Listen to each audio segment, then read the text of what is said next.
She'll be attending the Frost School of Music at the University of Miami this fall. Jillian is a singer-songwriter, and she has released a CD entitled 17. You can follow her on Instagram and YouTube at Jillian Down Music. Ladies and gentlemen, please welcome Jillian Hopeka.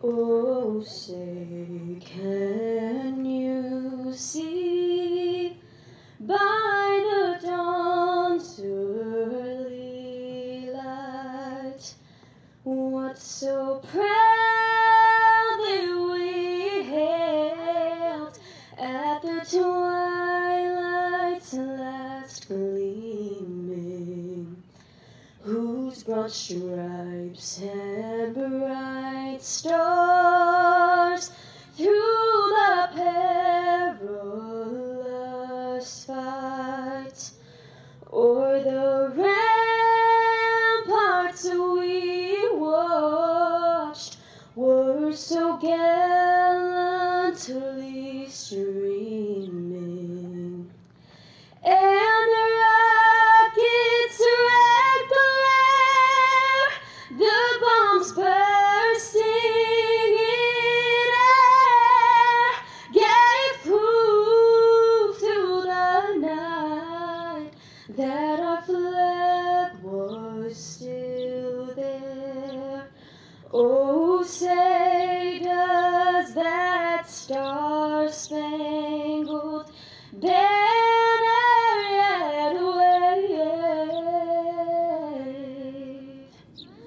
o'er the land of the free and the home of the brave?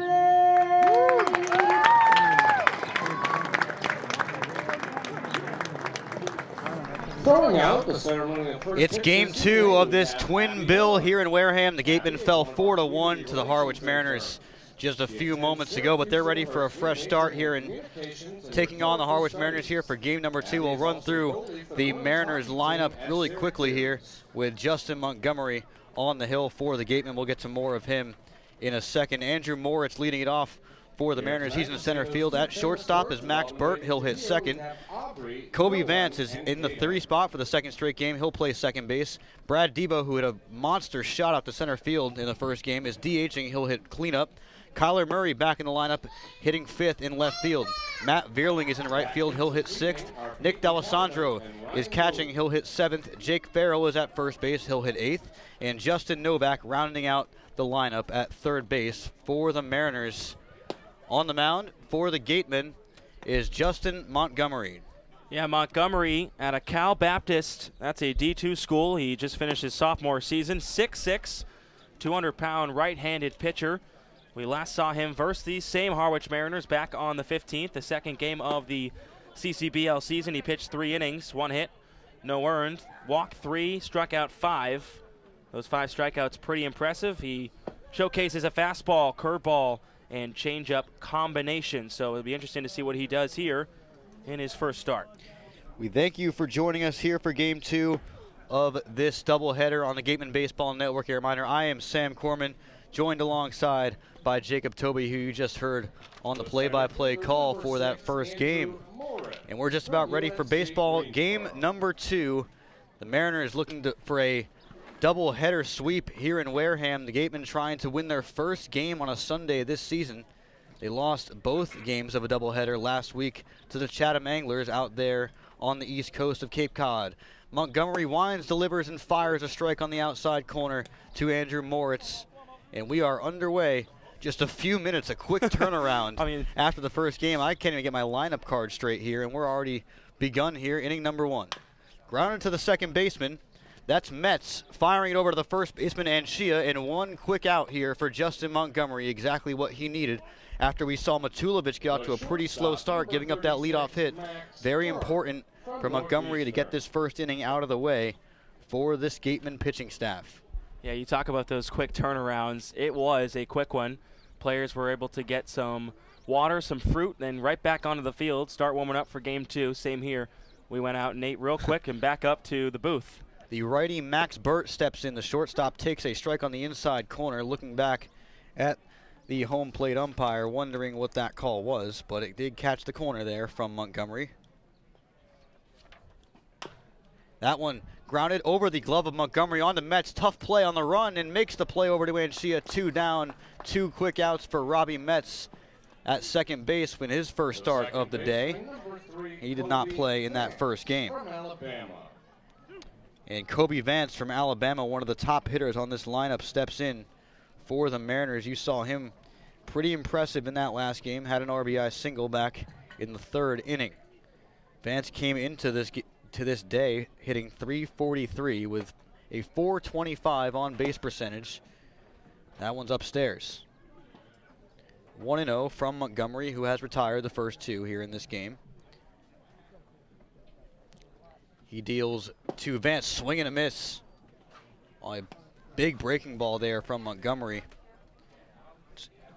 Trying to get that breaking ball working is pretty key for Justin Montgomery today, as he pitched pretty well in that last game against Harwich. Grounded right back to Montgomery, a slow roller, gets it over to Anchia in time, and the side is retired. 1-2-3 here in the 1st inning for the Wareham Gatemen. No runs, no hits, no errors, no men left for the Mariners. Gatemen coming to bat here on the Gatemen Baseball Network.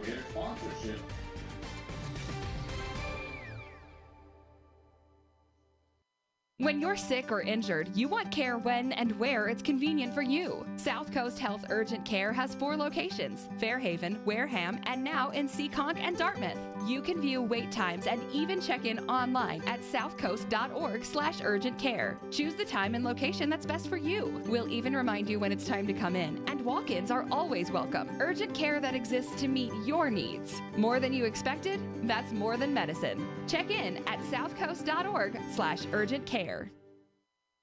The Down East Lobster Roll combos are back at the 99 restaurants. Visit today in Centerville, Falmouth, Mashpee, Wareham, or Yarmouth for the best value for lobster rolls on the Cape. The 99, proud sponsor of the Cape Cod Baseball League.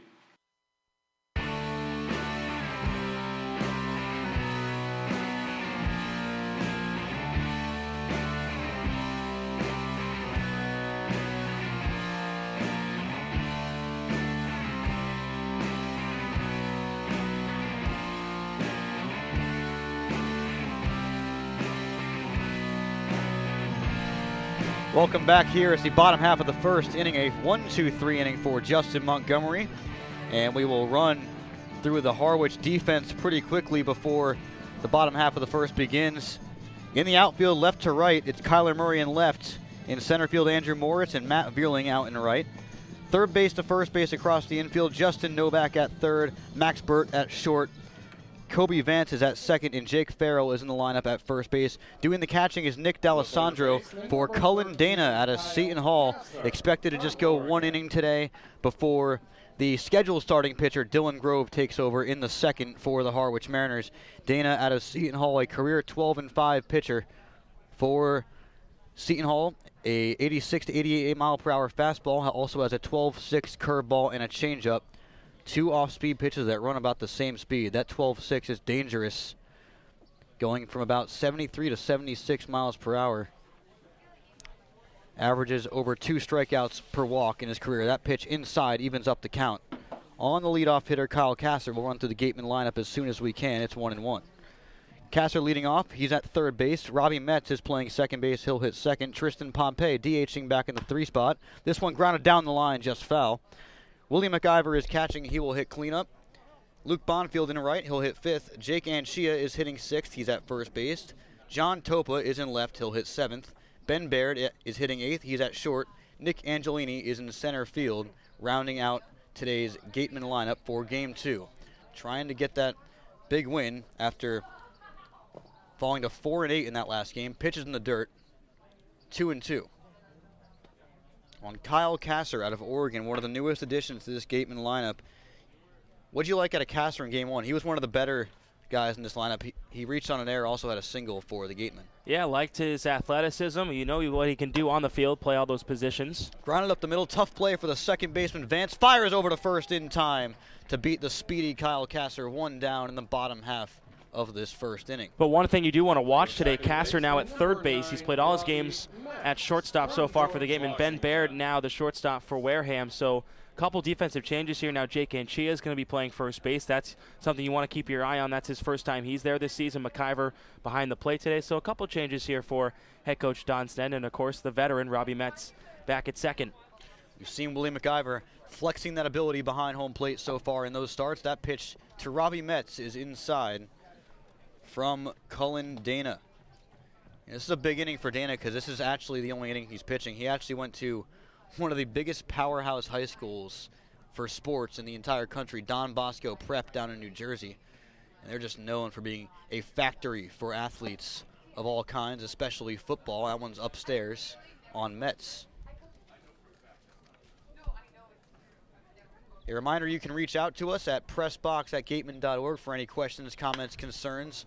And that one's lined into center field. Coming on and letting it hop is the center fielder, Moritz, and it's a one-out base hit for Robbie Metz to get the Gatemen going here. Designated hitter number 15, Tristan Pompey. Tristan Pompey steps in, and after his wild debut here at Spillane Field, he's kind of come back down to earth. He struck out 4 times in his last 2 games.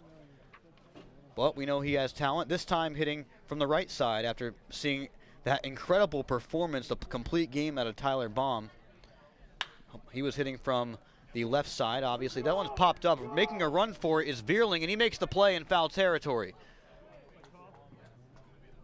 So Pompey fouls that one away, but a heads-up play by Matt Vierling out there and right to chase it down near the Gatemen bullpen, and 2 are down here in the first inning. Nice play there from Vierling, giving it your all here in game 2. Obviously, it's tough to play a doubleheader, but this is the second time and final time the Cape League will have to do that.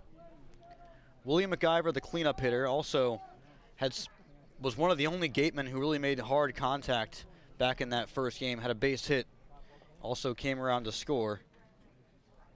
That was a double back in the second inning. This one's lined in the center field, straight to the center fielder, Moritz, and the side is retired here in the bottom half of the first inning. A quick first inning here in game 2 of this doubleheader. No runs, 1 hit, no errors, and 1 man left. The Gatemen and Mariners tied at 0 here on the Gatemen Baseball Network. The free Next Radio app today.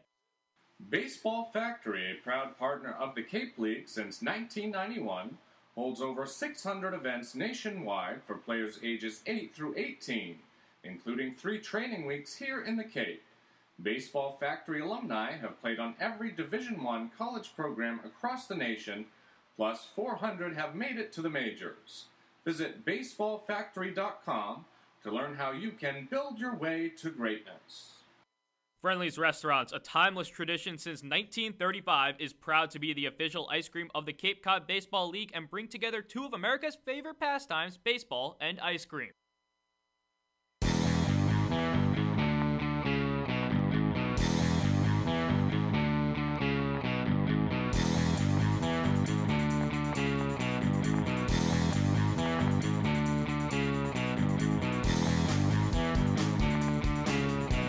Welcome back here. It's the top half of the second inning.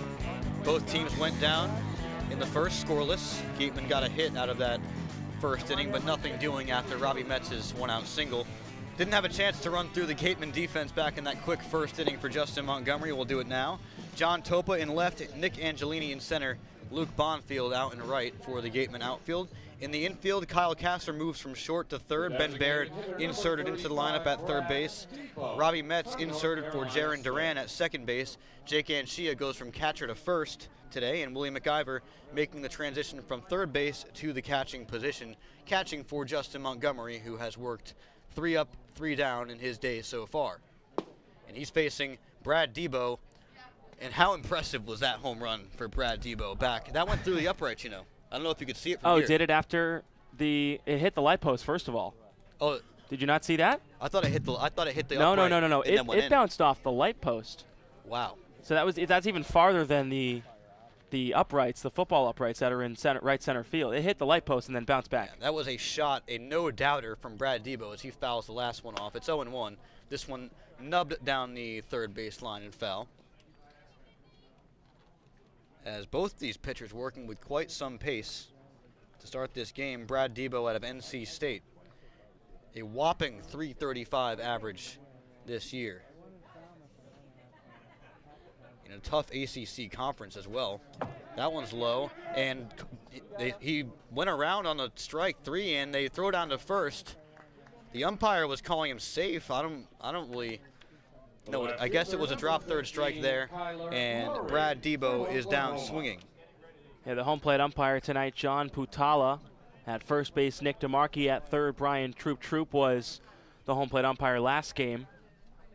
That strikeout brought to you by the law offices of Lang, Exafaris, and Bullard.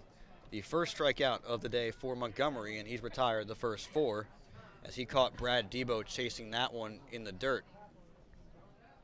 You're looking at Kyler Murray, the left fielder. One of the most interesting stories in this Cape League takes a pitch outside. Did you know that he is the backup quarterback for the University of Oklahoma's football team? I actually didn't. He is a incredible athlete. Was a quarterback at Texas A&M, takes a curveball on the outside corner. Was a quarterback at Texas A&M, a backup, but then transferred to Oklahoma, where he's now a backup quarterback with their football team here in the Cape Cod League. Clearly baseball is what he sets his sights on, as that one caught the outside part of the plate on a fastball 1-2 from Montgomery. It's cool to have options, though, to play multiple Division I sports. That's a cool thing. Especially being a quarterback. Yep. This one's grounded to third and foul, as letting it roll foul was Kyle Kasser out of Oregon. Murray in game 1 was 0 for 2, was also hit by a pitch back in the 4th inning.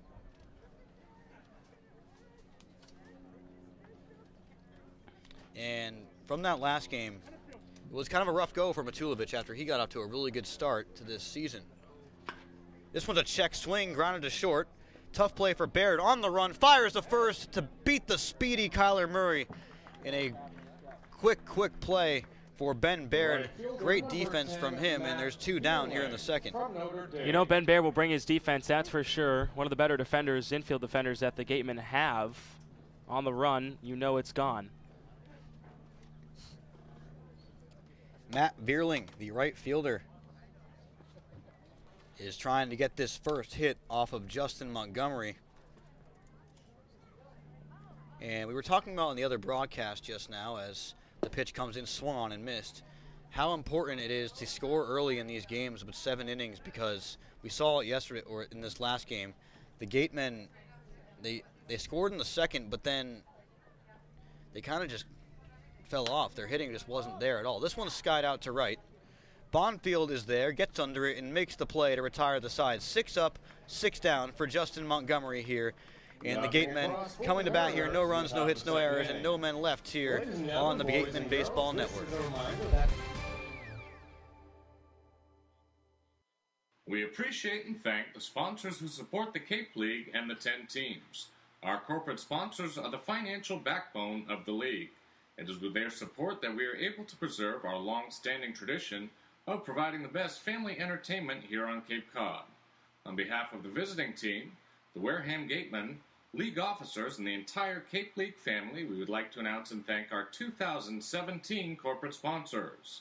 With much appreciation, we recognize the Yawkey Foundation, Chatham Bars Inn, the Fuller Family Foundation, Dunkin' Donuts, Curry College, Cape Cod Healthcare, the 99 Restaurants, Coca-Cola Bottling of Cape Cod Potato Chips, Friendly's Ice Cream, Baseball Factory, Cape and Island License Plate, 47 Brand, Cape Cod 5 Cents Saving Bank, Stop and Shop, Peapod.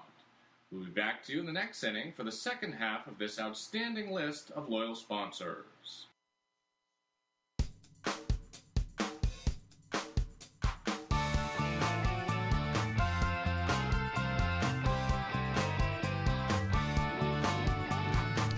Welcome back here. It's the bottom half of the second inning here in a 7-inning game between the Harwich Mariners and the Wareham Gatemen.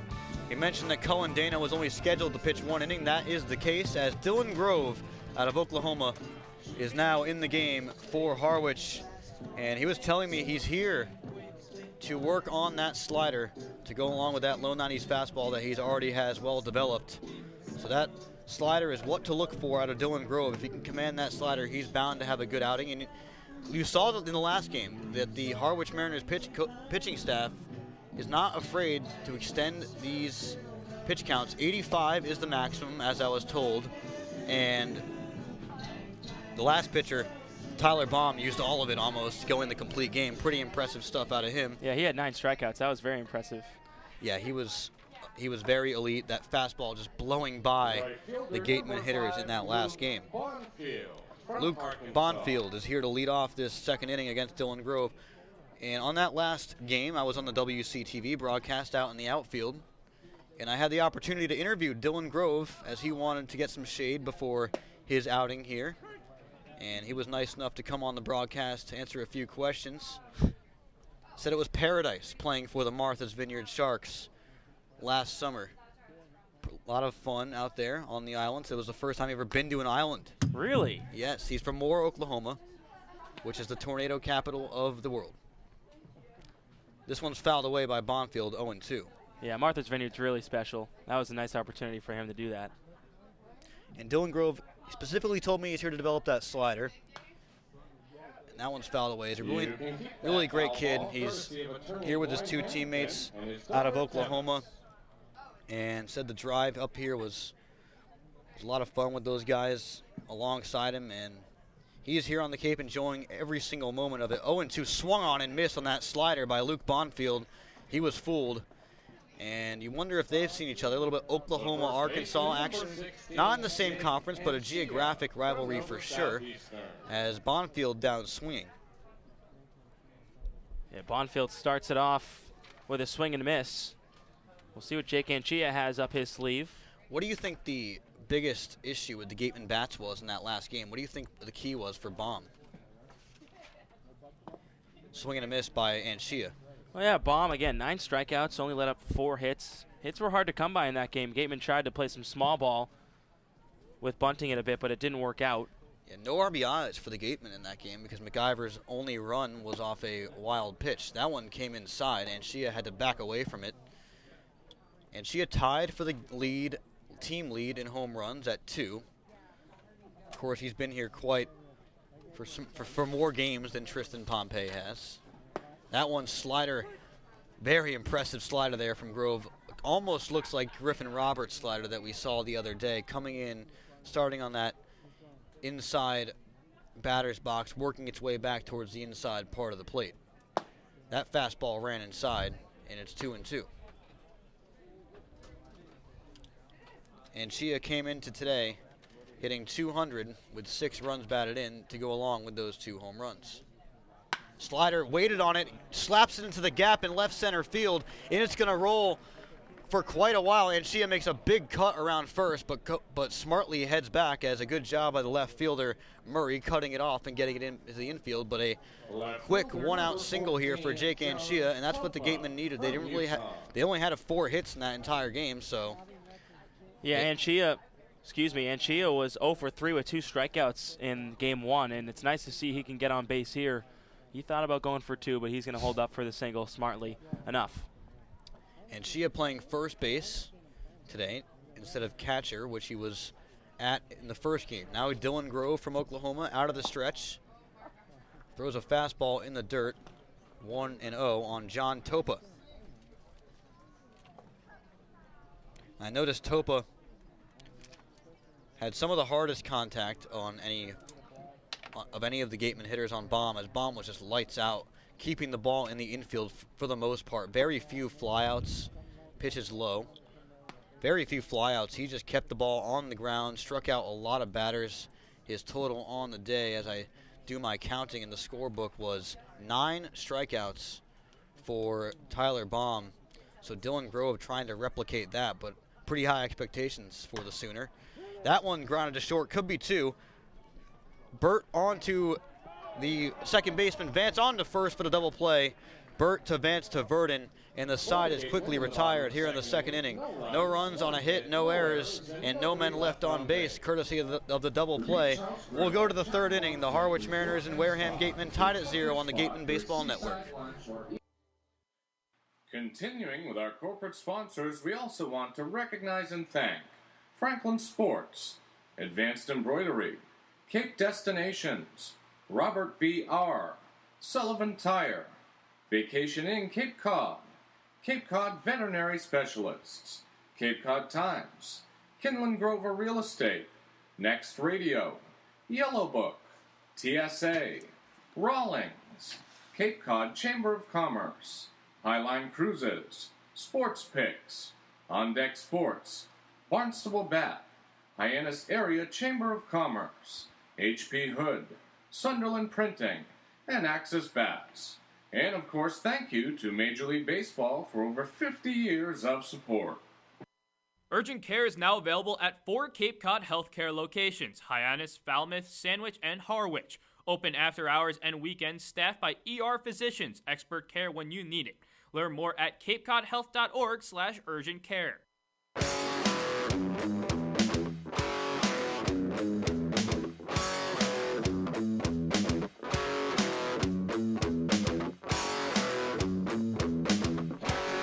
Welcome back here, top half of the third inning here between the Harwich Mariners and the Wareham Gatemen. The Mariners just won Game 1 of this twin bill by a score of 4-1. And Justin Montgomery already looking like this could be his best outing of the year, but I don't want to speak too soon. It's 1-0 now on Nick D'Alessandro, the catcher, entering the game for his first at-bat of today, as he did not see action in Game 1 of this doubleheader. That one is on the outside corner, 1-1, a good pitch from Montgomery there. D'Alessandro out of Purdue University in Indiana, out in West Lafayette. That one swung on and missed.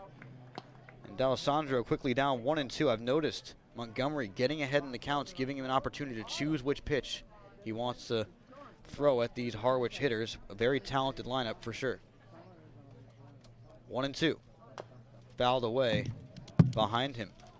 D'Alessandro, of course, a returner from last season with these Harwich Mariners. Yes, had 6 extra base hits to go with 6 RBIs last year. He was drafted by the Tigers in 2015 in the 33rd round. Swing and a miss by D'Alessandro. McIver puts the tag on, and there's one down here in the third. That strikeout brought to you by the law offices of Lang, Exafaris, and Bullard. Taking a look at some scores around the Cape today. Brewster and Bourne played their first game, went 8 innings, and Brewster walked off 6-4. In another game, Yarmouth Dennis, 14 runs against the Falmouth Commodores, who beat the Gatemen last night. So it's nice to see the Commodores with the L. That pitch on the inside corner, I guess there's a rivalry developing between there has to the be. Gatemen and the Commodores. I always thought that Wareham and Bourne would be the rivalry, as that one swung on and missed. A high pitch there from Montgomery, getting the hitter Farrell to swing at that one. Now, is that because of geography? Yeah, I think it'd be cool. The gateway to Cape Cod, and then Bourne, which is actually the first town in Cape Cod, which would be kind of a on cool. Cape Cod. On Cape Cod, of course. That one ran up high, but an easy pitch for Montgomery to waste on 0-2. As now he's still ahead of the count on Jake Farrell. Orleans beat Catuit today 6-4, and Hyannis beat Chatham 8-5. That one's really going to hurt the Gatemen in the standings. Now Wareham in last place. Strike 3 called. A beautiful pitch from Justin Montgomery to get Jake Farrell out of Northeastern looking. Another strikeout brought to you by the law offices of Lang, Exafaris, and Bullard. And that'll bring up the 9-hitter, Justin Novak, here with 2 gone in the third inning. 8 up, 8 down for Justin Montgomery. He already has 3 strikeouts as well. That one on the outside corner, another good slider there from Montgomery. It looks like it's working for him so far. There's the pitch. On the outside corner, the same pitch, same spot. Justin Novak still looking at it, though. He's working very quickly. Justin Novak, a Tokyo, Japan native. The righty swings and chops this one foul. It's a cool place to be born. Absolutely. And he moved over to the U.S. for high school and now attends the University of Virginia, where he had a .295 batting average this year for the Cavaliers. This one's chopped to the same spot off his foot, so a foul ball for Justin Novak, staying alive in this 0-2 count. But Justin Montgomery, his command is impressive right now for sure. Yeah, he's got 3 strikeouts racked up so far. He's looked good. That last one, of course, caught fair looking. Can't tell which has been more impressive, the slider or the fastball, honestly. They both looked really good. The 0-2 from Montgomery. Swing and a miss. The third strikeout of the inning. He strikes out the side. Another one presented by the law offices of Lang, Exofaris, and Bullard. And we'll go to the bottom half of the third inning. The Gatemen and Harwich Mariners tied at 0 on the Gatemen Baseball Network. The Fuller Family Foundation is proud to support the excellent sportsmanship and character of the Cape Cod Baseball League. Earn a bachelor's or master's degree, complete a certificate, or take a single course through the Division of Continuing Education and Graduate Studies at Curry College. Classes run days, evenings, and weekends in Milton and Plymouth. To learn more about programs in business, criminal justice, education, nursing, and more, visit curry.edu.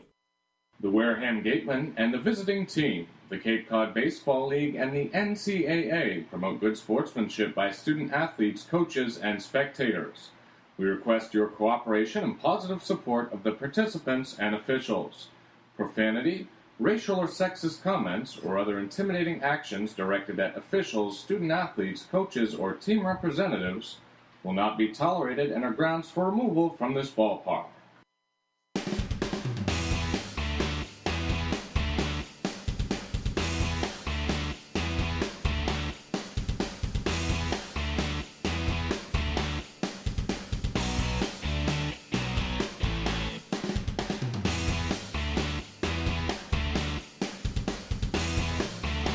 Welcome back here. It's the bottom half of the third inning here in this 7-inning game, and a second game of the doubleheader between the Harwich Mariners and the Wareham Gatemen. As Ben Baird steps in for Wareham for his first at-bat, as both pitchers have looked very impressive so far. Dylan Grove, of course, came in the second after Dana threw an inning. He was talking to me about that. He was like, I don't really know why I'm doing this, but it's kind of a weird situation for him.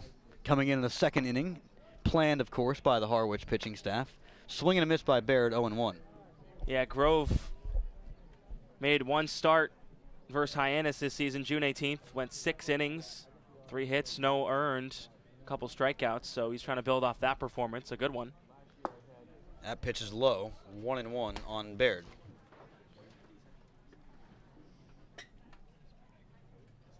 Grove was telling me how cool it was for him once he was offered by the University of Oklahoma about 15 minutes from his hometown of Moore. He decided that that's for sure where he wanted to go. They check over at first base and the check swing, and he did go around. So Ben Baird now down in the count, 1-2. Pretty cool stuff always when you hear a story like that of a guy growing up wanting to play for a certain place, a certain school, and then achieving that dream, especially when it's in your hometown, like the case was for Dylan Grove. He deals. Slider just outside.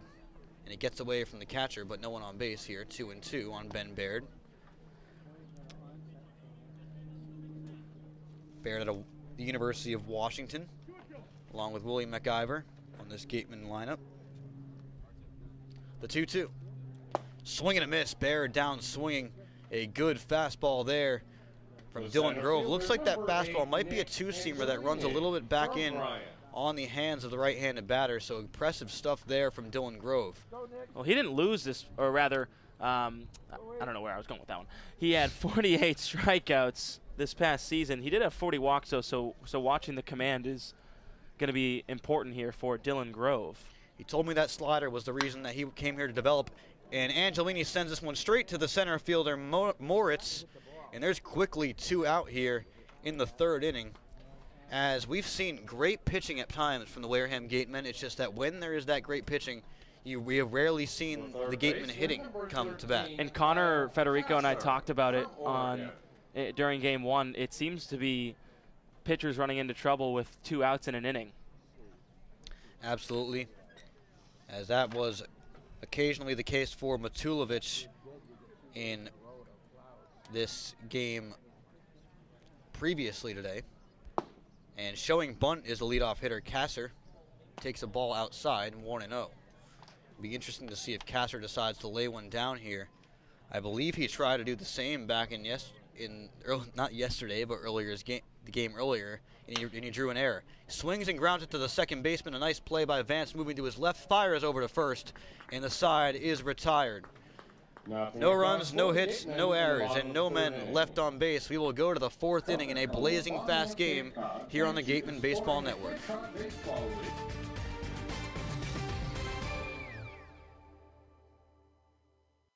Coca-Cola Bottling of Cape Cod thanks you for supporting the Cape Cod Baseball League and for refreshing yourself with ice-cold Coca-Cola products. We are proud supporters of the CCBBL as well as many other wonderful Cape Cod organizations that serve our community.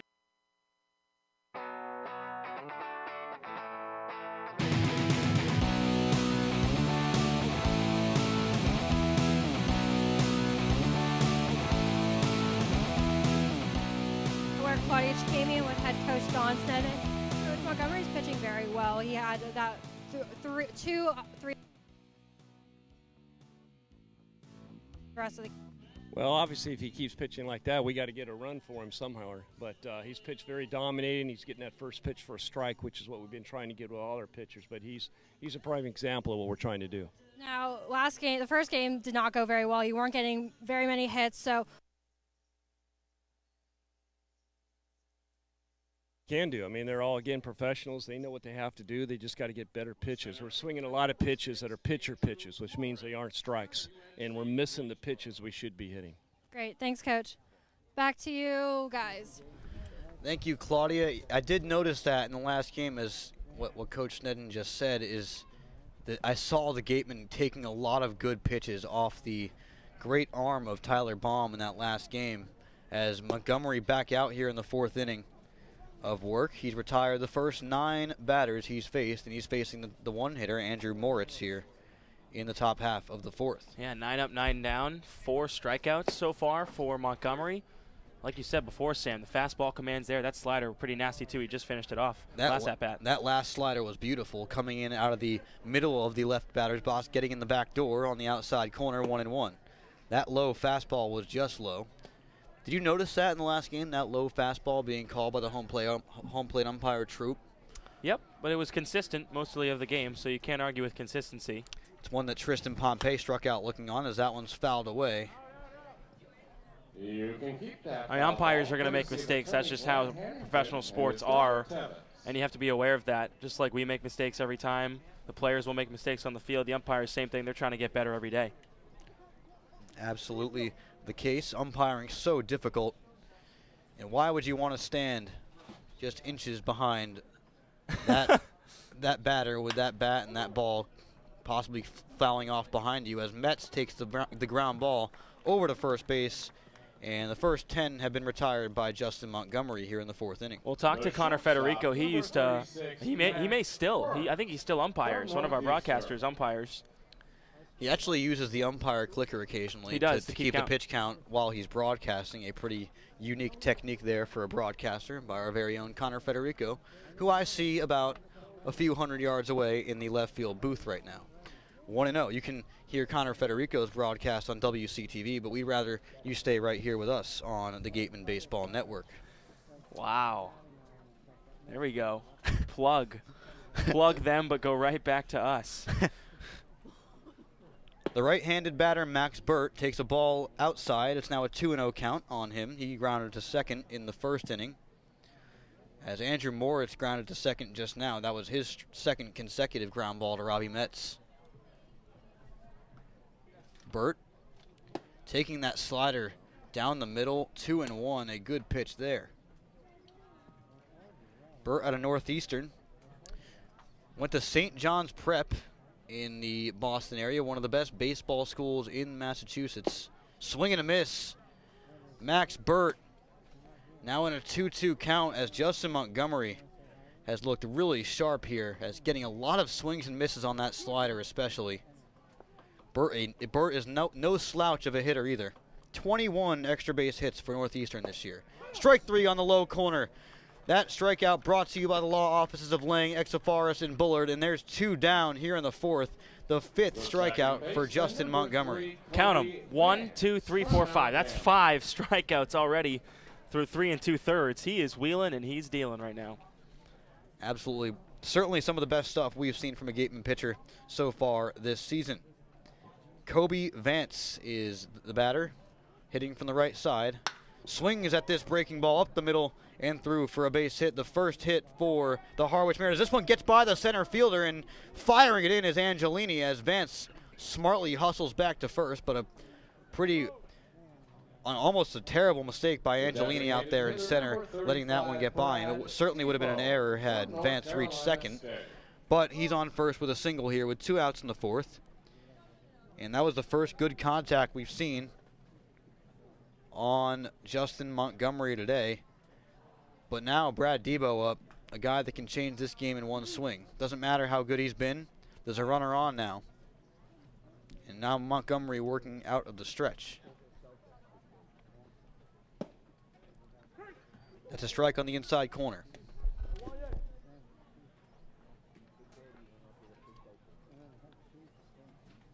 Debo out of North Carolina State.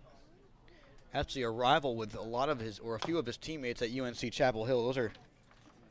Those are some pitchers where you have Cole Aker and Tyler Baum, who you saw in the last inning. So pretty interesting. You have Brad Debo in the last game catching for a arch rival out of North Carolina. So pretty cool thing there in the, whatever the state name of North Carolina is. What's the nickname of that state? I have it on the top. The tip Come of my on, tongue. you're supposed to know these things. They were the first in flight. I know that. First, it's 1 ball and 2 strikes. Runner on first. It is Kobe Vance. That one fouled away.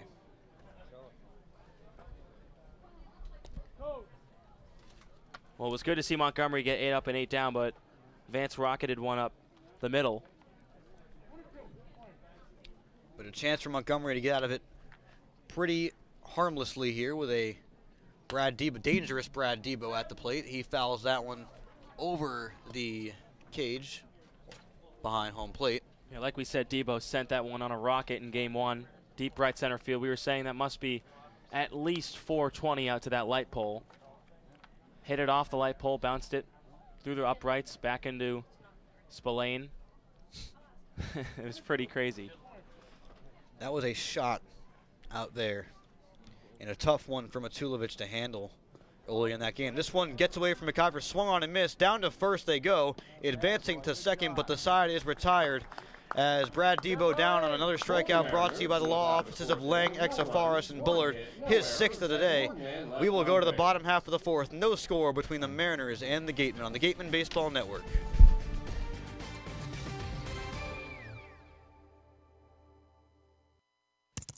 Do you know what that sound is? That's your new digital marketing department. And that'll be your new web designer.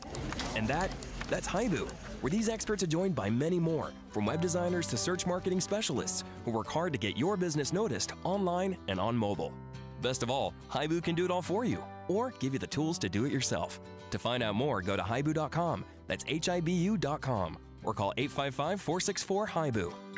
Oh, that'll be your next new customer. Haibu, made for business.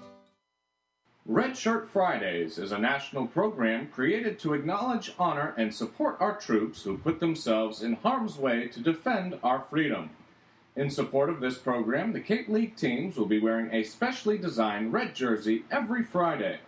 This special weekly celebration of Red Shirt Fridays is sponsored by 47 Brand, HP Hood, Cape Cod Regional Transit Authority, Advanced Embroidery, and the Cape League. Support our troops and join us by wearing red each Friday.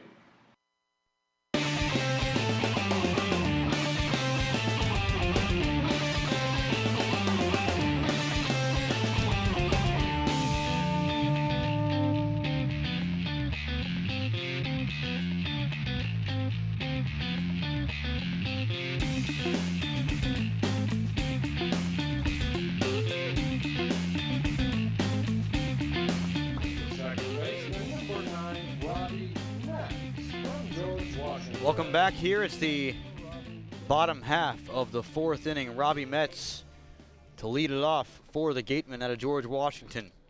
And we mentioned earlier in this season we needed Metz to kind of get that back going after starting the season at just a 100 batting average, and he's done just that. Yeah, he's been good the past couple games. Again, had that RBI yesterday. Also has a hit in this game, a single back in the first inning, fouled the first pitch away. And he's facing Dylan Grove, who's looked very impressive. Slapped into the gap in left center field, chasing it down as the center fielder Moritz. He cuts it off, and Metz stops at first for a single to lead off this fourth inning, the first leadoff hit of the game for either team. Yeah, it's nice to see Metz getting going here. This is the first time he finds himself in the top half of the lineup this season. He was used to hitting second, first a lot of the time last season. He did hit a lot of seventh as well, but you see him here in the 2 spot, 2 for 2, put 2s up on the board, and he's going to give you production. Tristan Pompey, we've seen him from the right. Now we see him from the left. And the first pitch swung on and missed, a big hack by Pompey with those big blue Kentucky batting gloves and those big blue Kentucky cleats. Wildcats. SEC.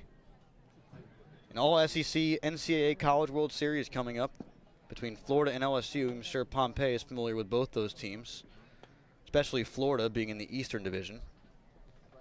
He's faced some good pitching, and he exploited that good pitching out there this year, leading the SEC in hits. Swung on and grounded to the first baseman. Step on first, but it's a foul ball. Pompey kind of got lucky there as Metz was due to be gunned down at second. Reminder that you can contact us anytime here in the Gatemen Press Box at pressbox@gatemen.org, pressbox@gatemen.org. And also feel free to follow us on Twitter, SoundCloud, Facebook, Instagram, and YouTube for live games, which if you're listening and watching this broadcast, you've already found your way to the YouTube page. That ball inside on that good slider from Dylan Grove just missed. Was so close to striking out Tristan Pompey. Surprised? Were you surprised that Oregon State was ousted? Oh, I'm very surprised. They were unbelievable this year. Just 4 losses up to that point of the LSU series. Runner goes, it's Metz, swung on and missed, Pompey down swinging, but the ball was in the dirt, so advancing to second is Robbie Metz as the catcher D'Alessandro couldn't get a good grip on it, but Pompey is down for the first out of this inning. That's the third time Pompey struck out today. Struck out 2 times in game 1 and strikes out swinging here. He's been swinging at a lot of breaking balls outside of the zone. Probably got really excited after those 2 big home runs in the first game, but we will be seeing more great at-bats from Tristan Pompey for the rest of this season. But he'll be taking a quick break in a few days when he heads back down to Omaha for the College Home Run Derby, as he'll be participating in that. Willie McIver, the cleanup hitter.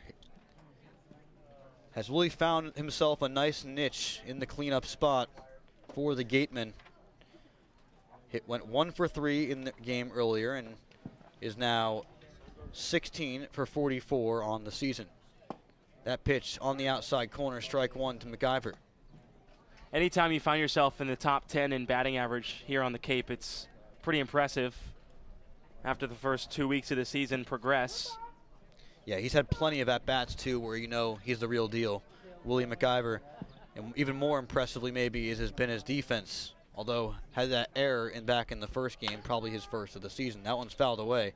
But we've seen him throw out guys from behind the plate on snap throws down to first base twice this season. And it's something that he has planned with the pitchers, and the first baseman has a sign for it. And when it happens, the guy on first is pretty much in no man's land, and he has a great opportunity to just react quickly and fire it down to first. Willie McIver in an 0-2 count, 1 out, runner in scoring position. It's Robbie Metz. This one poked out down the line in right field, and it drops just foul. A great piece of hitting, though, by McIver, trying to poke that breaking ball out the opposite field. Yeah, it was slicing. He was missing it by maybe a foot or 2, if that. Nice job, though, to try to go opposite field, try to bloop one in, try to advance the runner, because Metz is already in scoring position. That may have scored Metz. Metz has a lot of speed over there at second base right now. Absolutely, although it was hard for Metz to judge whether that ball might have Yep. been caught, so he was staying within distance of second base in case the right fielder Veerling got over to it. Now MacIver still on an 0-2 count. He's 0 for 1 today, with 1 home run and 6 RBIs on the season. Grove deals the righty, slider in the dirt. 1-2.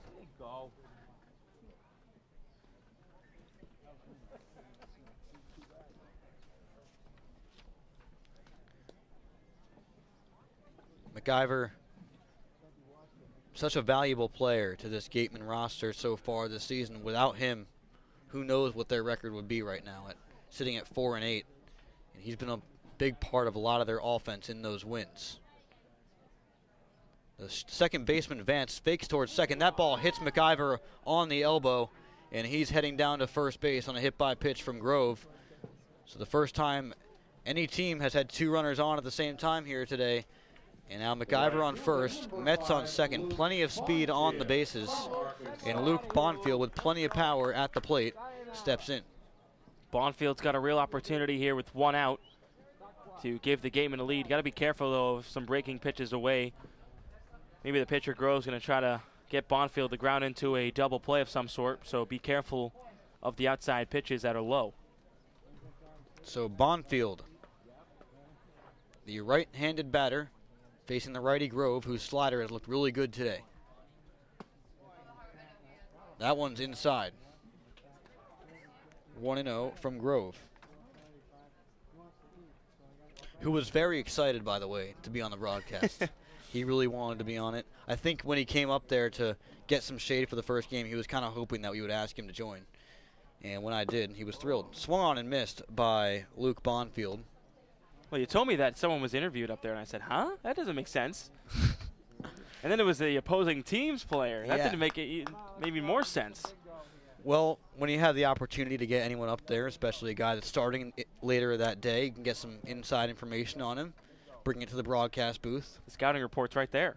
He is. 1-1. Here to work on that slider. There it is, and it's fouled away into the cage behind home plate by Bonfield. Now it's a 1-2 count.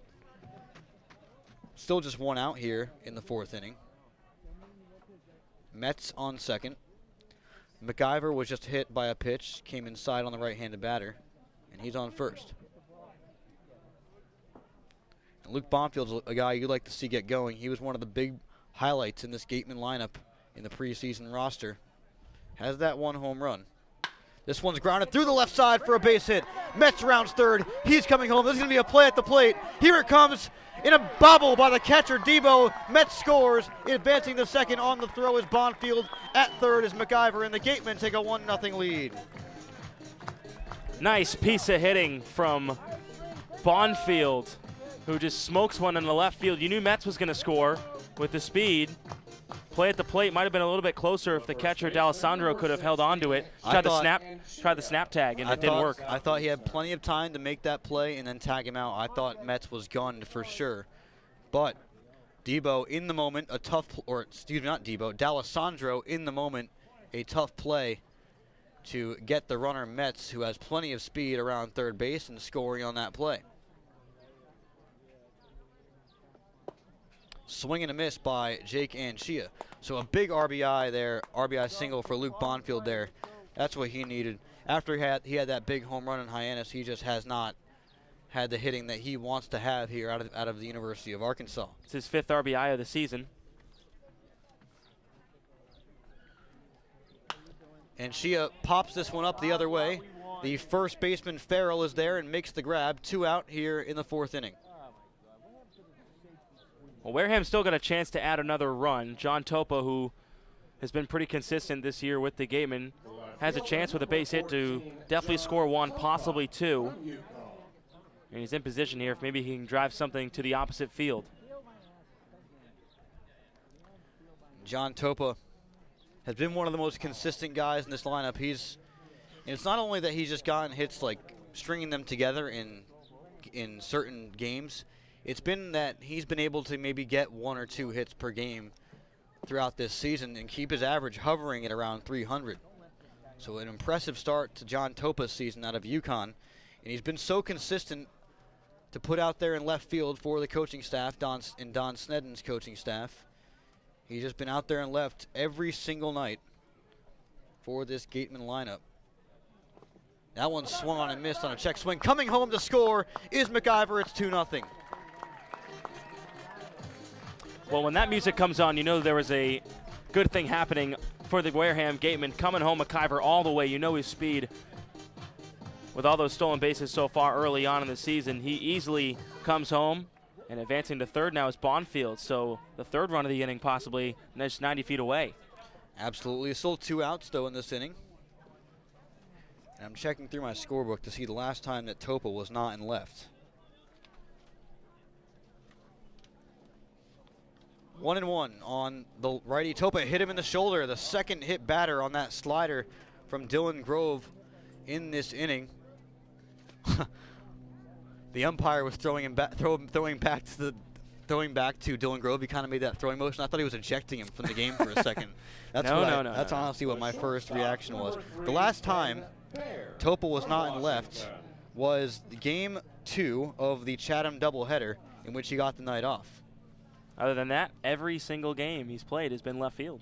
And that's just so good to have for a coaching staff, is having that consistency in certain position where you can just stick a guy out there day in and day out. He wants to play.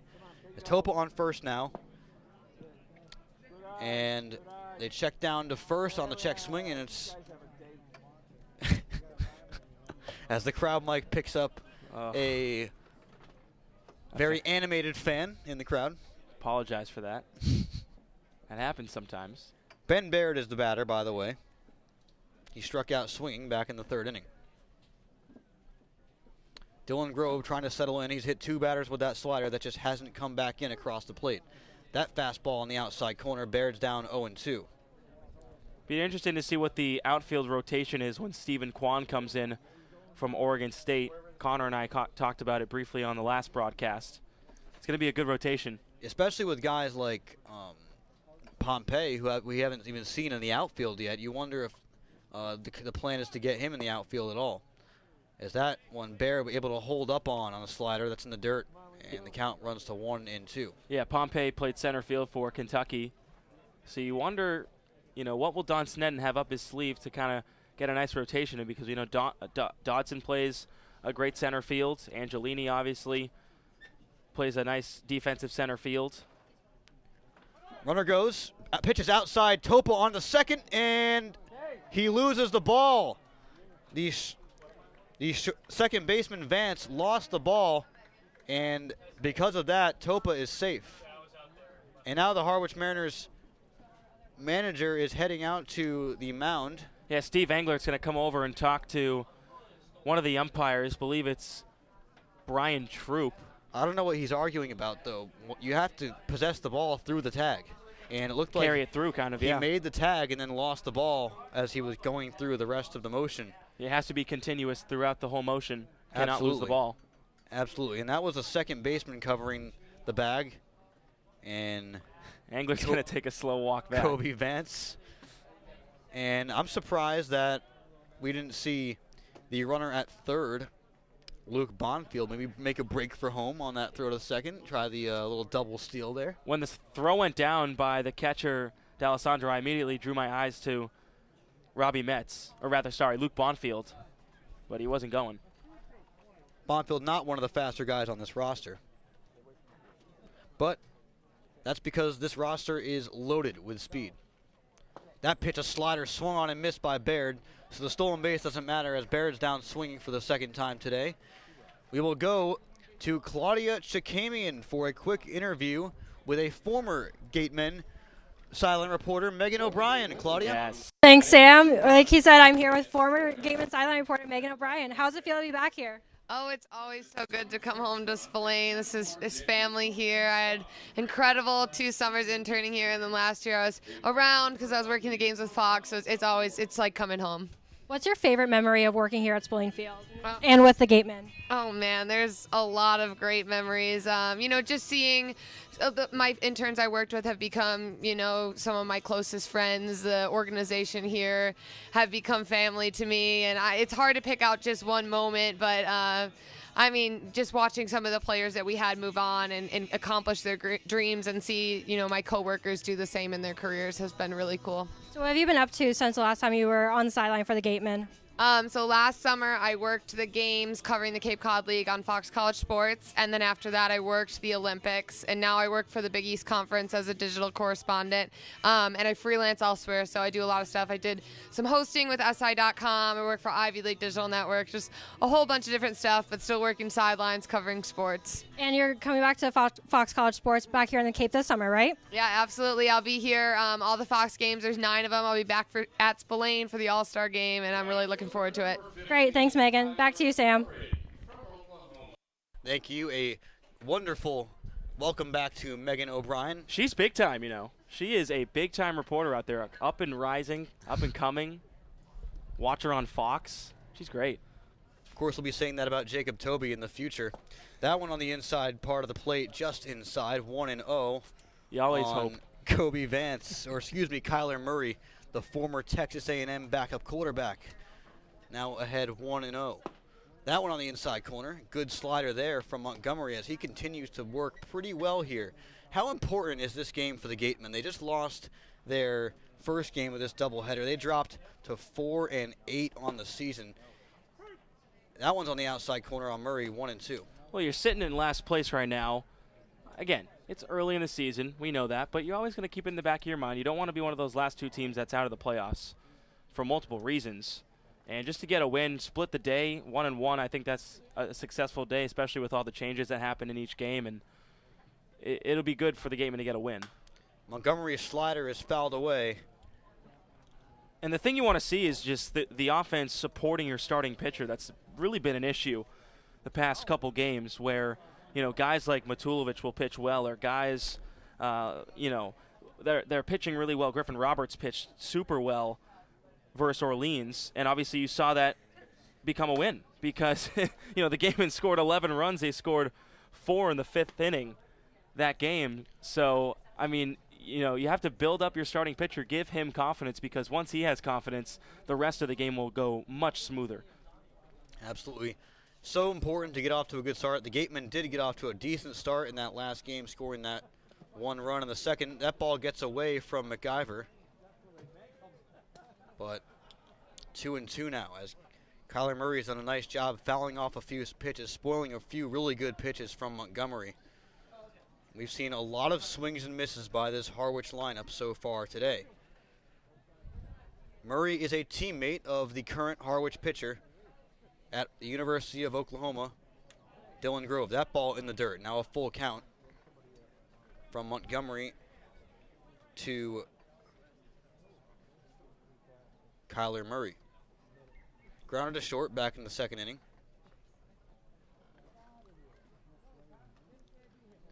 And in the fall, he'll be playing for Bob Stoops out at the University of Oklahoma, trying to work into that starting role for the quarterback position. On the outside corner, called strike 3 on the slider. Another strikeout presented by the law offices of Lang, Exafaris, and Bullard. And that is strikeout number 6 for 7. That is strikeout number 7 for Justin Montgomery. My counting is just so off now because of how many he's been able to retire via the strikeout. Matt Vierling is the right fielder. Flew out to left his last time up. Actually made one of the best contacts that anyone's made on Montgomery so far. As Jacob's here for a quick score update. Yeah, Brewster won game 2, 4-3 over the Braves. So the Braves drop their doubleheader games today. Pitch outside, 1-1 on Matt Vierling. Top of the 6th, Falmouth is up over YD 2-1. YD in game 1 exploded. Their offense scoring 14 runs versus the Commodores. They won that one 14-3. Hyannis up 7-2 over the Anglers in the bottom of the 4th. This one's popped up to the left side. Chasing it down is the shortstop, Baird. He gets under it, makes the play.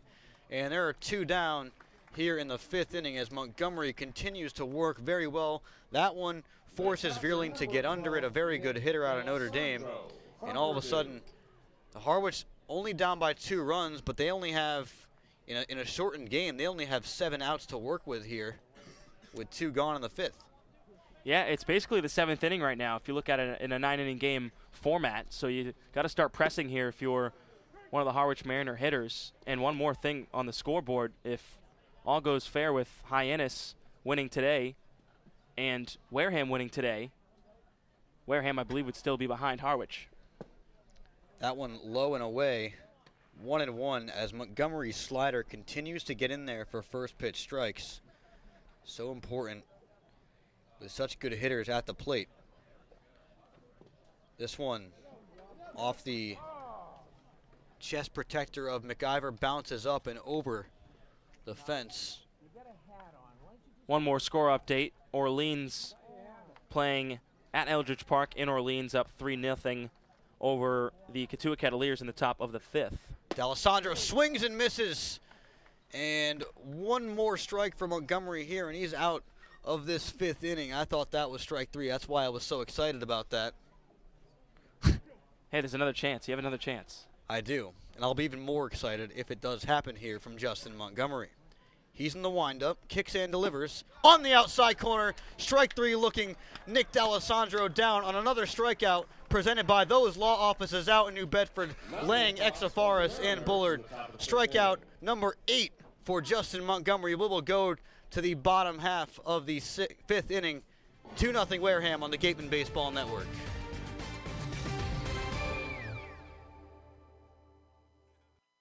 Learning at Curry College extends beyond the classroom and is embedded in all that they do. Curry prepares students to engage in successful careers and active citizenship with a global perspective. Explore undergraduate majors, minors, and concentrations, including new majors in accounting, biochemistry, and software development. Online at www.curry.edu. It's back. The 2017 Friendlies Cape League All-Star Game will be played at Spillane Field, home of the Wareham Gatemen. Mark the date on your calendar, Saturday, July 22nd. Game time is 6 p.m., but the gates open at 2 p.m. One highlight will be the home run hitting contest. There will also be an autograph session and a large merchandise village with items from many of the teams. Be sure to buy your tickets now right here at the merchandise stand. Tickets are just $5, and part of the proceeds will support our Wareham Gatemen.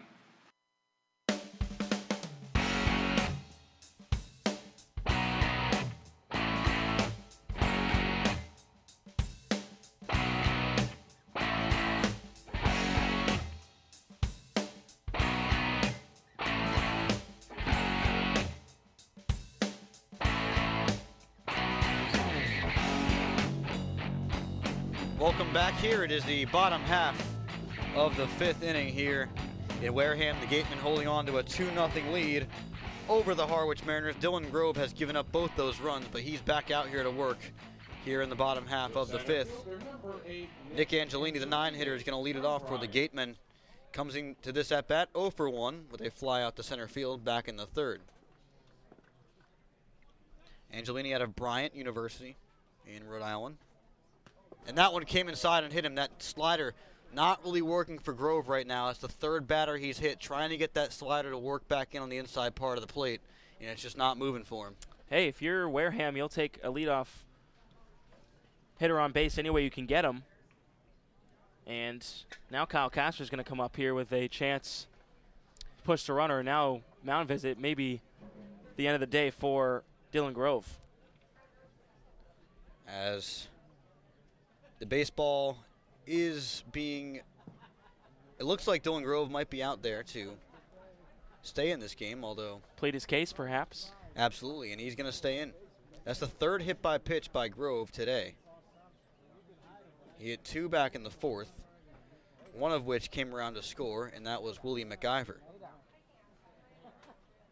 Kyle Castor's a guy that you want to have up in this situation. He's 0 for 2 today, but he's one of the best hitters in this lineup. And a steal for head coach Don Snedden off of Facebook. Yeah, that's a great story. That's one of the better ones I've heard being around the team the past couple years. Shows bunt, pulls it back as the pitch was outside. Dylan Grove now trying to work his command back to where it was in the second and third inning.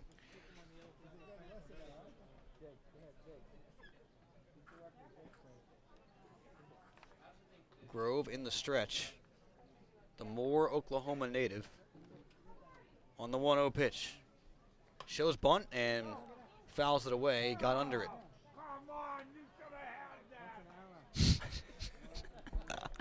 As the crowd mic picks up the crowd. An animated crowd today. A .311 career average at the University of Oregon for Kyle Kasser. And last year played for the Rochester Honkers of the Northwoods League. And with the Honkers, went 289 with 15 RBIs. In a big spot here with a runner on first. The Gatemen trying to extend that 2-0 lead, get some insurance for a pitching staff that has been real good in this game, but we know that it's been pretty unpredictable come late in games, and we haven't really gotten that complete performance from a pitching staff yet this year. And you hope that the guy that follows up Montgomery, if someone does follow up Montgomery, you hope that it's going to be a successful performance, as usually in these good games for the starting pitcher. The bullpens come in here and not had a great game. Yeah, I would say maybe the most complete game was the 11-3 win versus Orleans, but even in that one. And advancing the second on the wild pitch, now heading down to third as the catcher, D'Alessandro, couldn't find the ball. So if getting all the way to third is Angelini from first, as a crazy play there on the wild pitch. But a tough play for D'Alessandro as he had no idea where the ball was. Yeah, went all the way to the fence, angled to the left behind home plate, and it was kind of snuck right there. And he didn't know where it was. He was looking for about 2 or 3 seconds. That gave an opportunity for Angelini to advance. Angelini now on third, a 2-1 count. Kyle Kasser standing in the box from the left side. Swung on and driven out into left field for a base hit. Scoring easily from third is Angelini. It's 3-0. And standing on first with an RBI single is Kyle Kasser. Nice job there. First pitch swinging. Kasser lifts it into left field. Simple as that. Slaps it the other way and drives in another run. And the guy up now is 2 for 2. It's Robbie Metz. And today's announced attendance here at Spillane Field, 791 here for this Sunday doubleheader. An impressive crowd here to show up to watch their Wareham Gatemen here just off the Cape. Robbie Metz shows bunt, pulls it back outside, 1-0. Got to be tough for Dylan Grove, who just hit that first batter to start this inning, and now one single, and all of a sudden that guy from first is home. Robbie Metz stands in on the right side. Grove in the stretch, pitches, grounded through the left side. Tough play for the shortstop, cuts it off, but he has no play at first, as that one was kind of in no man's land. Metz is in for his third single of the day. He's 3 for 3. He was the player of the game in the game 2 days ago against the Orleans Firebirds, I believe. Oh, excuse me, in yesterday's game against the Falmouth Commodores.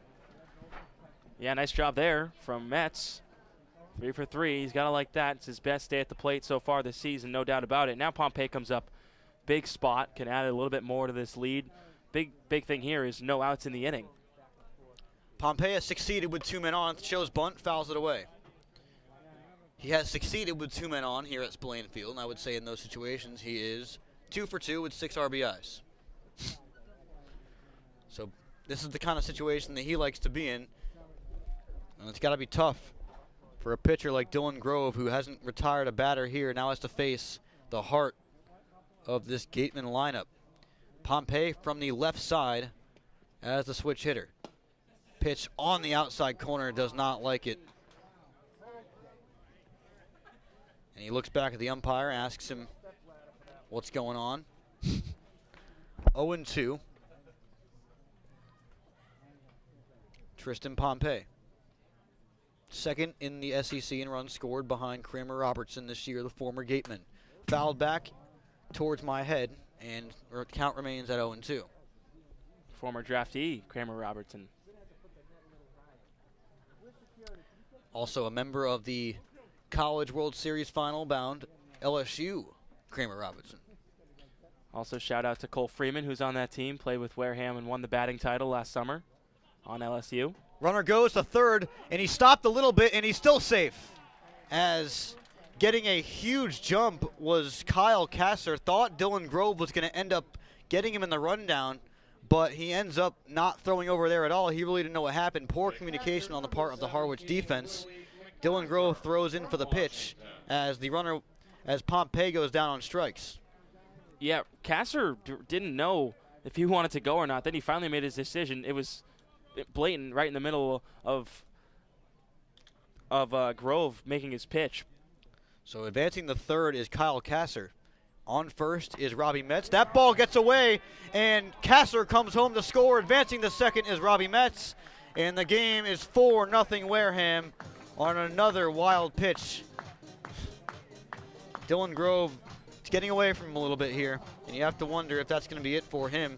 Although we did see Tyler Baum gain the trust of his pitching staff, of his pitching coach earlier in this game, and he'll stay put. This is his inning to work. So Kyle Kasser comes across on the wild pitch. We don't have our official scorer, Matt Feld, here to tell us if that was a wild pitch or a pass ball. Go, Willie. Bring him in, Willie. And it certainly was a wild pitch, according to the actual official score. This one's grounded through the left side. Tough play for the shortstop. Burt fires over to first in time to beat McIver over to Farrell. Remaining at second is Robbie Metz. Wow, that was a cannon over there. On the run was Burt. That's Max Burt. Yeah, nice arm there from Burt. Burt, in a Northeastern University baseball player. Luke Bonfield steps in. Had a big single back in the fourth inning to drive in Robbie Metz from third base. Excuse me, from second base. Robbie Metz came around from second and scored on that play. Pitch is inside, 1-0 on Bonfield.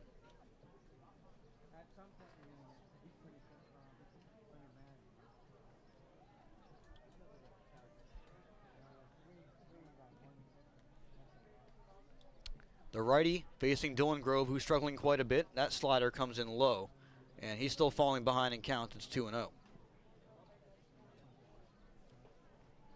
You know, I was kind of rooting for him, Dylan Grove, after I had that nice conversation out in the outfield with him in the first game. I was really hoping he'd come out here and throw a good outing, but it's been a little bit rough here in these last few innings.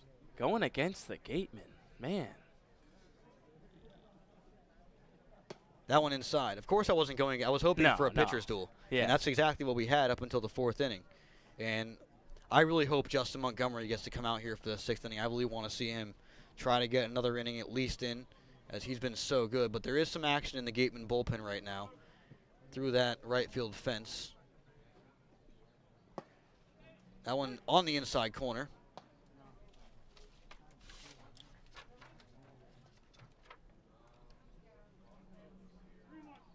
I believe it's Mason Fioli out in the bullpen. If that's the case, that'd be his first bullpen appearance of the season. 3-1 on Luke Bonfield, the Arkansas Razorback. Swung on, grounded down the line, and foul. On the third base side, count runs full.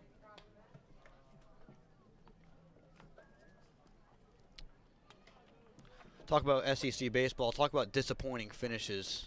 Was Arkansas just so close to getting out of that home regional in Fayetteville, and Missouri State comes in there and wins that huge, huge game. The winner of that game, of course, it advanced to the Super Regional, and Missouri State was able to come out with a one-run victory over the Razorbacks on the road. Strike three on the outside corner. Bonfield doesn't like it, but that one was clearly over the outside part of the plate. And the Harwich Mariners work out of this inning, but they give up two more runs on 2 hits, no errors, and they leave 1 man on base.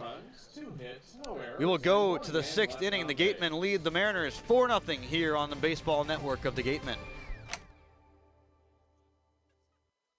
All-Star Game Weekend starts with a celebrity softball game on July 21st at McKeon Park in Hyannis. Come watch Jason Veritek, Bill Lee, Nancy Kerrigan, Scott Zolak, and other celebrities play ball in support of the Cape Cod Baseball League and Spalding Rehabilitation Hospital of Cape Cod. Gates open at 4 p.m. For more information and to buy tickets, go to allstarcapecod.org. That's allstarcapecod.org. Coca-Cola Bottling of Cape Cod thanks you for supporting the Cape Cod Baseball League and for refreshing yourself with ice-cold Coca-Cola products. Coca-Cola Bottling Company of Cape Cod employs more than 50 full-time employees and more than 25 seasonal. Every year, more than 15 college students get great experience and support their education by working at Coca-Cola Bottling of Cape Cod. Reward yourself. Have a Coke.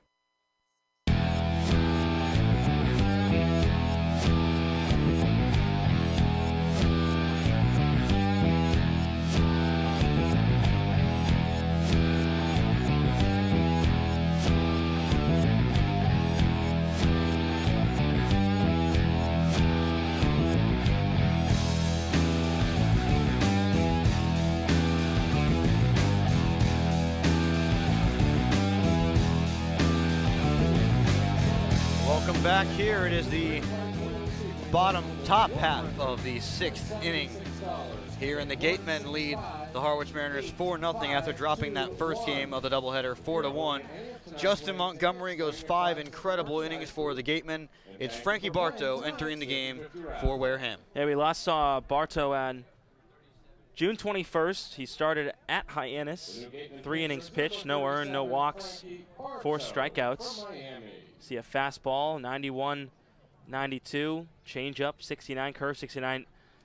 His velocity is not a big part of his game. It's his off-speed stuff that'll get you. 8 strikeouts for Justin Montgomery today. Did not give up any earned runs. 1 hit for this Harwich Mariners roster. It was Kobe Vance, one of the best guys in this lineup, that was able to get something going off of Montgomery. But now Jake Farrell facing a new pitcher in Frankie Bartow. And that one's fouled into the glove of McIver, and the count runs to 2-1. Bartow in that game against Hyannis, 9 up, 9 down. He gave up 2 hits with 2 double plays to help him out with the defense behind him, but retired the first 9 batters of that Hyannis roster en route to a big-time Gatemen victory out there in Hyannis. 3-1 now on Farrell upstairs, and Jake Farrell works a leadoff walk here in the 6th inning. First walk of the day for the Gatemen pitching staff. Not of the day, but of the game.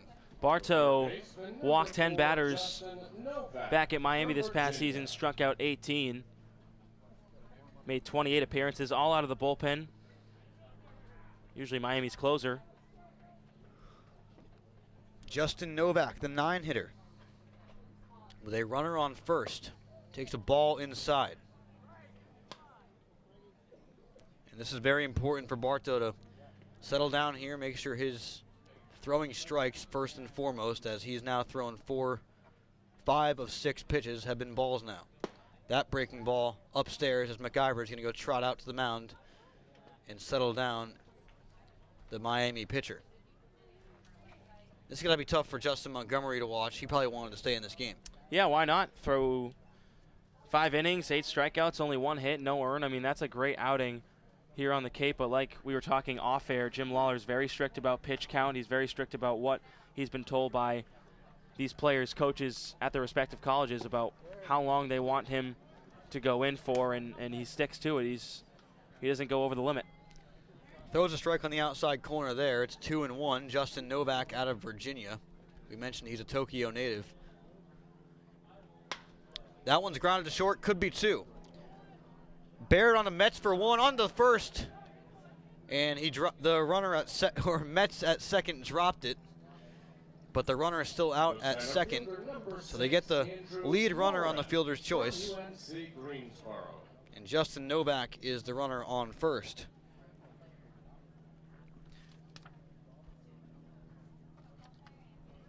So Bartow gets his first out of the inning on a 6-4 fielder's choice. And now at the plate, Andrew Moritz for his third at-bat. He's the leadoff guy.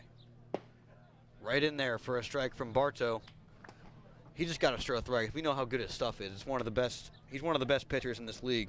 If he can just throw strikes, he's going to blow it by these guys with his off-speed stuff and his fastballs. Even though it's not too fast, it does have some weird movement on it that can fool the hitters. The righty deals, check swing. Did he go? They'll check down to third base. And does not go around. So Andrew Moritz now worked into a 1-1 count.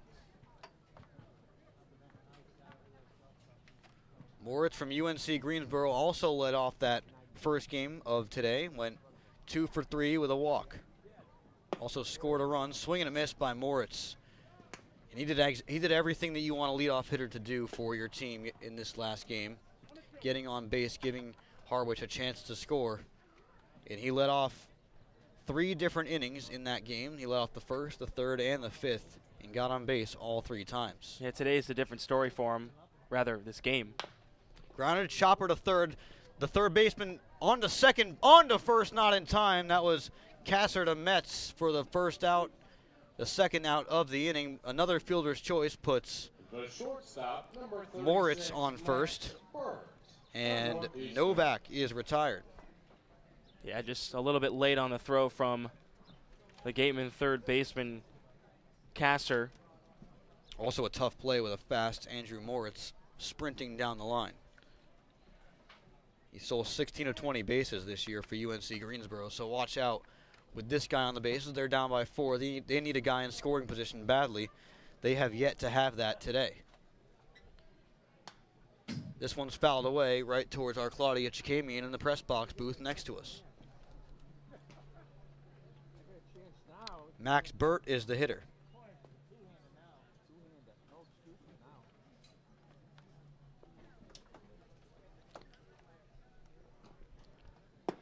That one just inside from Bartow. 1-1. Burt played 35 games for the Mariners last year. Went 194, 2 home runs, 9 RBIs.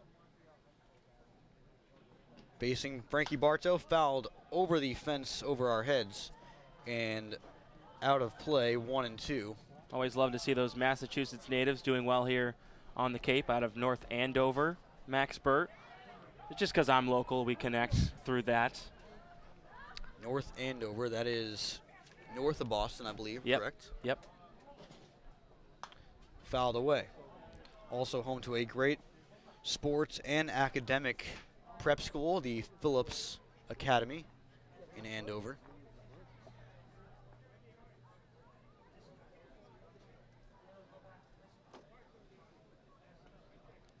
Max Burt 0 for 2 today, struck out looking in the fourth, grounded to second in the first. Lights on now here at Spillane Field. And as of now, the runner goes outside. McIver throws on to second, not going to be in time as the flying Andrew Moritz gets down to second with a stolen base. Heads up base running there, and they needed that guy in scoring position. Yeah, that throw was right on the money, though, from Wareham's catcher today, McIver, but just a bit late. I mean, the speed of Moritz was overmatched. Burt was 1 for 3 in the last game. He's now 3 for 19 this season. No RBIs yet. This one's grounded to third. And on to first from Kasser to Anchia. And that'll do it here for the top half of the 6th. No runs on no hits, no errors, and 1 man left on base. We'll go to the bottom half of the 6th. The Gatemen up 4-0 over the Mariners here on the Gatemen Baseball Network.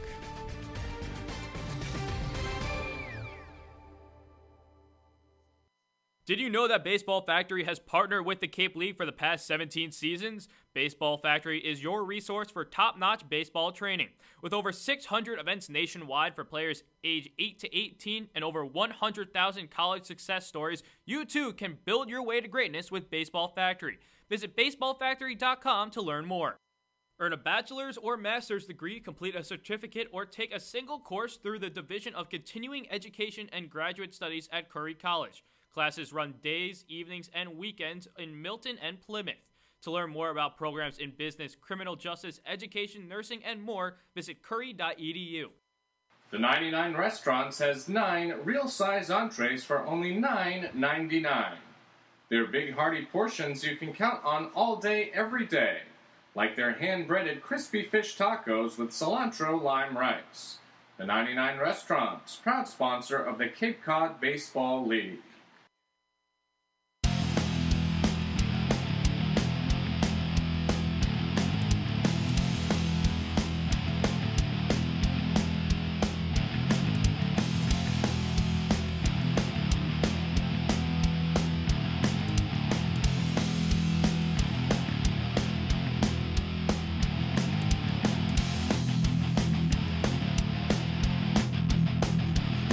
Welcome back here. It's the bottom half of the 6th inning. The Gatemen holding on to a 4-0 lead. Leading off for them this inning is going to be Jake Anchia. He's 1 for 2. A new pitcher. One Oklahoma pitcher to the next. It's Dylan Grove on to Austin Hanson. He was telling me they came up here together. More on that in a second. Why not? Yeah, I got a carpool from all the way from Oklahoma. Of course. Hanson has that breaking ball with a command is the thing with him. If he can get that command, his breaking ball is just nasty. That fastball runs about 89 to 91 as you see that breaking ball run up high on Jake Anchia. And he was telling me he's a next to Kansas native, so Dylan Grove being from Oklahoma City had to drive up swing and a miss by Anchia, 1 and 2. He was telling me he had to drive up north from Oklahoma to Kansas, which he described as the worst drive in the country. Why would that be? It's just nothing, right? It's just nothing. Yeah. There's absolutely nothing. You might go through Wichita as the one city. This one's slapped the other way by Anchia. A nice piece of hitting, and Anchia is on here with a single to start off the 6th inning. Well, Austin Hanson out of Oklahoma, he's known for his summer ball. Back in 2016, played in the NECBL for the Pittsfield Suns. He struck out 52 batters in 45 innings of work, so he's used to summer baseball. Now he's playing in an even better league, the Cape League, and see what he can do here. But he lets up a leadoff single to Jake Anchia. Of course, the NECBL, also a phenomenal league. Pittsfield, way out there in western Massachusetts. I have no idea where that is. I've never been. It is in the Berkshires. Strike on the outside corner to Topa. You know what the Berkshires are, right? Yeah. Okay, good. Yeah. Just very separated, Western Mass and Cape Cod. It's probably the most separated here you can get in the state. Oh, absolutely. I've only gone really to Springfield up in that area. There's that big breaking ball whipping in towards Topa from the inside part of the batter's box towards the inside part of the plate. And it was just inside there. It's 1-1 on the Yukon product, Topa. Fouled away. Topa entering this game, or entered today, 12 for 34.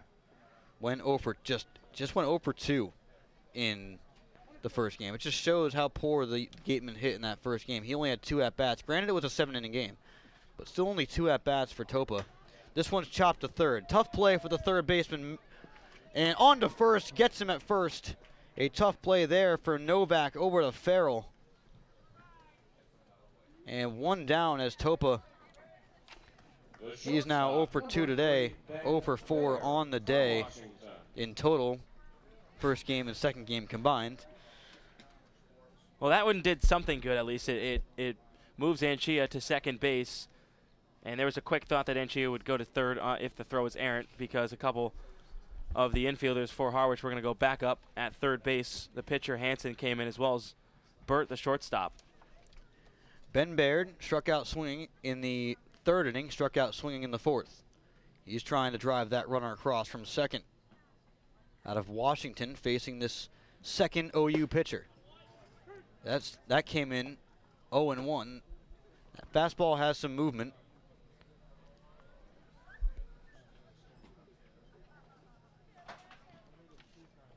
As Ben Baird coming into today, hitting .091.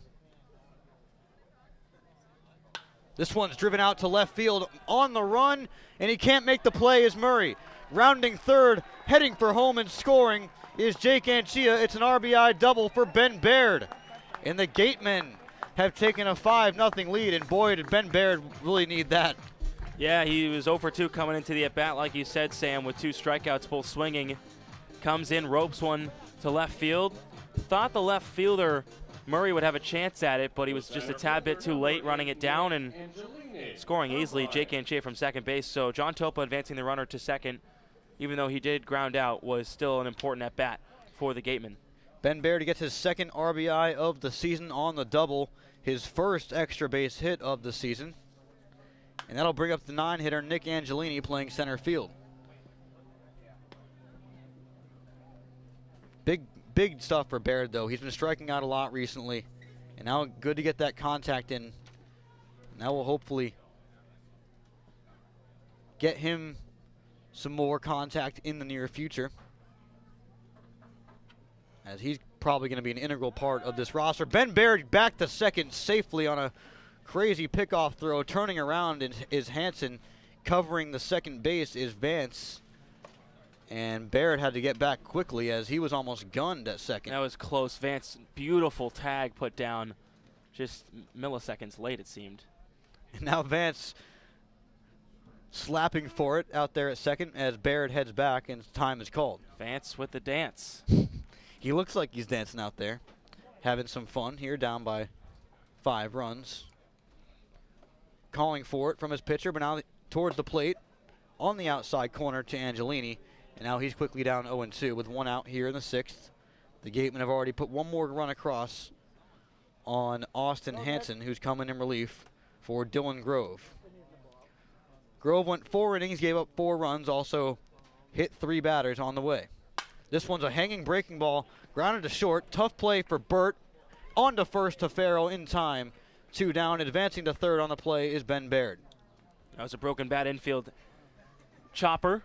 Nice job from the shortstop, Burt. We've seen nice defense from him today. The third baseman, number 13, Kyle Kasser. Kyle Kasser has an RBI and a run scored in this game. And he's back in the box, hitting from the left side out of Oregon. Singled back in the 5th.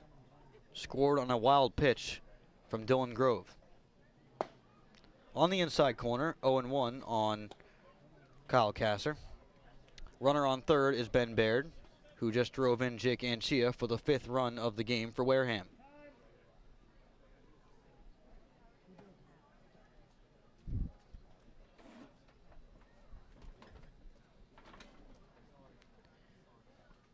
A pretty impressive comeback here for Wareham after not really showing the best offensive display in the first game of today. This one's blooped into left field. Coming on is the left fielder Murray, and he makes the play. As that one hung on for a little bit too much. Retired is Kyle Kasser. We'll go to the top half of the 7th. The Gatemen 3 outs away from taking this second game here on the Gatemen Baseball Network. The Cape Cod Baseball League is all about family, and it's all about fun. Friendlies is all about family and fun and is proud to sponsor the 2017 baseball season. Friendlies, life with extra sprinkles.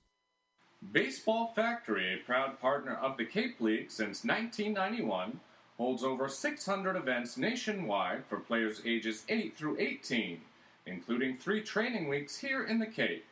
Baseball Factory alumni have played on every Division I college program across the nation, plus 400 have made it to the majors. Visit baseballfactory.com to learn how you can build your way to greatness.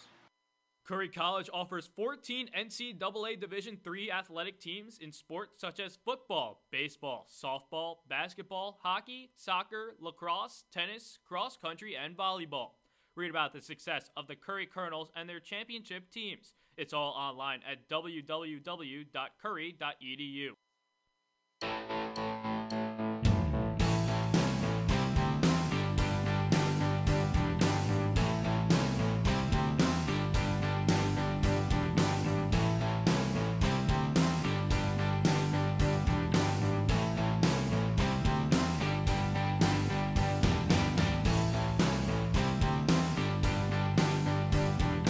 back here. It's the top half of the 7th inning. The Gatemen just 3 outs away from securing a split here on Sunday's doubleheader here at Spillane Field. They lost the first game to Harwich 4-1. A rough start in that game for Joey Matulovic after his red-hot start to this 2017 summer season. And the batter is Kobe Vance to take the pitch from Frankie Bartow out here for his second inning of work. Bartow allowed a walk to lead off his appearance, but retired the next 3. The Miami pitcher, the righty, dealing in a check swing. Did he go? No, he did not. Kobe Vance was able to hold up. Vance out of the University of Alabama. We mentioned in a previous broadcast a unorthodox struggling season for the Crimson Tide. This one's lined into left field over the head of Topa and off the wall on a few hops. Topa chases it down. Advancing to second is Vance. He's going to stop there as he takes a big cut around the second base, but he is in there with a stand-up double to start this 7th inning. That's exactly what Harwich needed. Well, Vance is 4 for 7 on the day. A couple RBIs. He has had a great day. Drives that one pretty deep out there over the head of Topa. Topa misread it at first, I believe. Vance played for the Acadia Cane Cutters of the Texas Collegiate League in 2016. Where's that? Where do they play? In Acadia, Texas, wherever that may be. I'm not sure. You're not sure? Texas is a big state. That's my only excuse for that. Brad Debo takes a strike. And the Harwich Mariners could really use one of those Brad Debo shots out to right center field right now.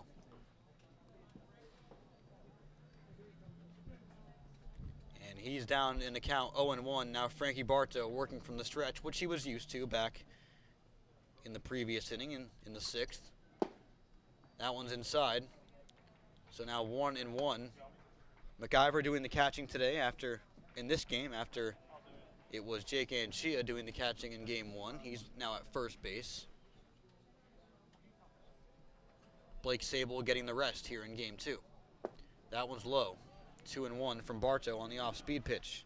Hyannis up 9-2 over Chatham in the bottom of the 6th.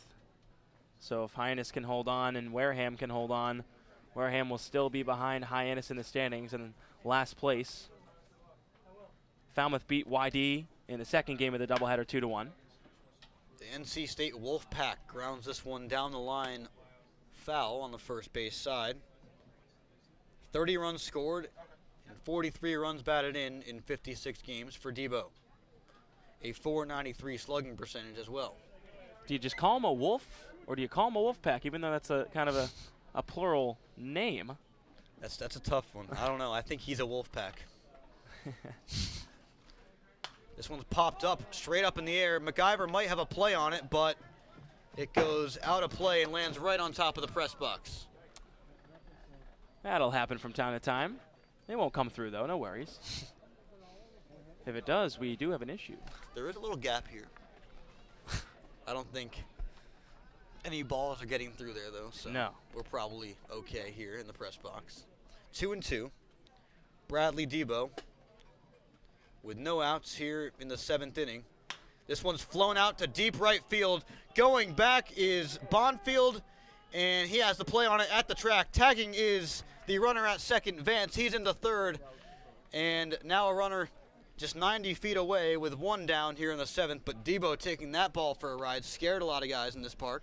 I thought it had a chance. It certainly did, but it comes down. Bonfield gets the ball in quickly, but not quickly enough as Vance advances to third. Vance, advance. Yes, I see that. So 1 out in the inning. Now you have Murray coming up. We'll see what they can do here. First run of the day, 90 feet away. We'll see if Kyler Murray can get the Hail Mary started for this team. This Harwich Mariners roster, of course.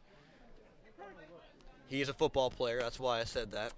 Oh, wow. I didn't catch that till very late. The backup quarterback of the University of Oklahoma stands in here at Spillane Field in Wareham. Not something you see every day, as now it's an 0-1 count. It's just a ton of sports for a guy at a school with a big baseball pedigree like Oklahoma, and then you have you know, one of the wildest coaches in college football in Bob Stoops. How does he handle, you know, in the spring when baseball starts, but then there's spring workouts for football, there's scrimmages in the spring? How does that get handled? It's got to be tough. I'm not sure. That one's fouled down the line. I'm sure he has some deal made with the university. It's 1-2 on Murray. I feel like he would maybe not go to the scrimmages for football and then just play baseball. But then again, you still have to be ready with your team for the football season. Considering he's playing summer baseball, I would guess that baseball is his goal. But he's still good enough to play both. Yes, he's probably on scholarship on baseball and a walk-on on the football team. He was also a former backup quarterback for Kenny Hill at Texas A&M before transferring to Oklahoma. 1-2. Lined up the middle.